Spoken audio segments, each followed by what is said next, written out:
we must understand that what are the bond dissociation energies of molecules. It is very important to understand. Then only we can say that, okay, which molecules can easily form radicals and which molecules are very difficult to form radicals. That's very important. So then our question that means is there any significance of bond dissociation energy with radical formation? And for that, this is the table which I have used. You can see this is the bond dissociation energy. You see from water has a very high bond dissociation energy, right? And as soon as you can see that HI has a bond dissociation energy much lesser than HCl. HCl is pretty strong, 431 kilojoules per mole. On the other hand, if you can make a peroxide, the bond dissociation energy comes down to 213 kilojoules per mole, because oxygen has lone pair of electrons, oxygen bond is weak, and you can easily fragment this bond at a little high temperature, and you can break this bond easily.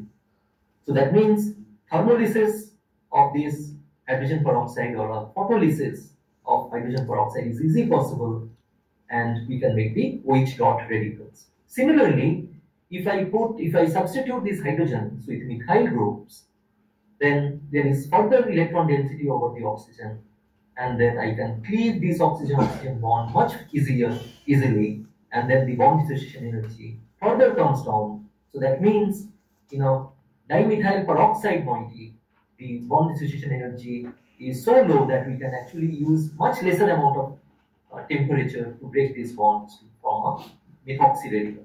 So it is very clear from these bond dissociation energies that which molecules are easy to form radical. We can easily understand now that why we are so fortunate to have this our life around, that water has such a high bond dissociation energy, right? And on the other hand, some of these molecules we can actually make, or we can synthesize or exist in nature, which have much lower bond dissociation energies. So this is something very important, basics of physical chemistry, that to understand that where radicals forms faster, easier, where the molecules can be much stable, like these type of molecules.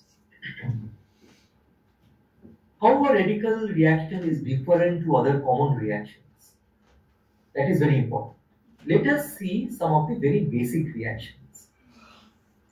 This is of course a radical reaction. But then, what are these type of reactions?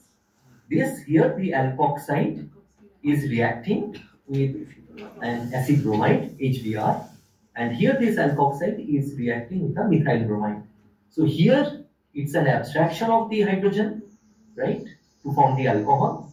You can see, so it's a proton removal, and here it's a SN2 type of a reaction, right?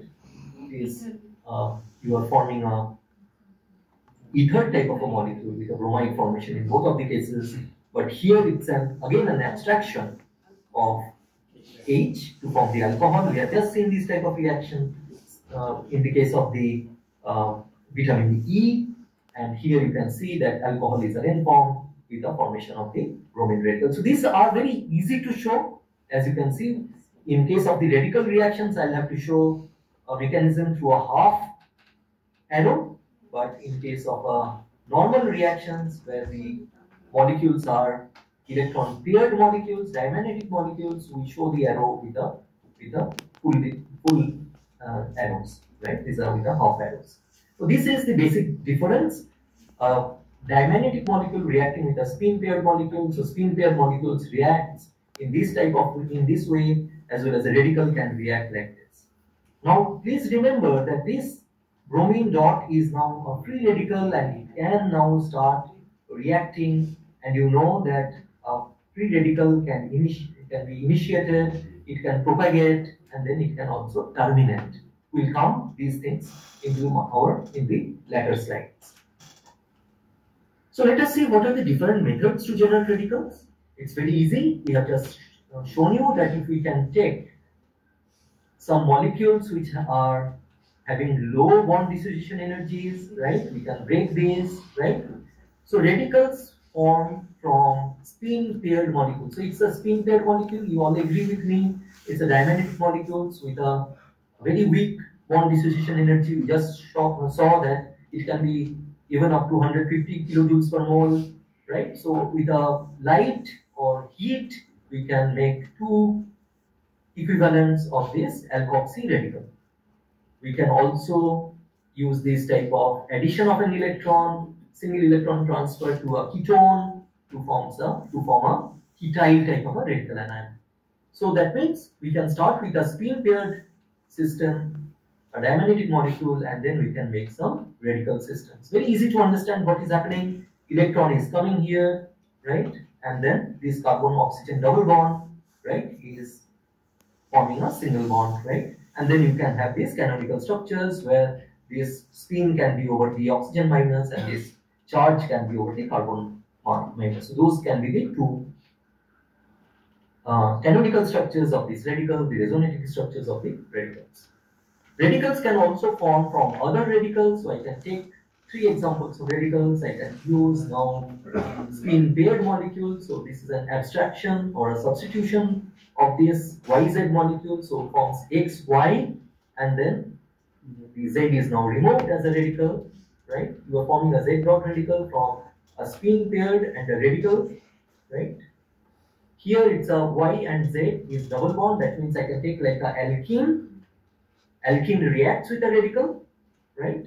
And then you can have a radical system, right? If this X dot comes over here, and then the spin comes over here. So that means the spin is being transferred from X to Z.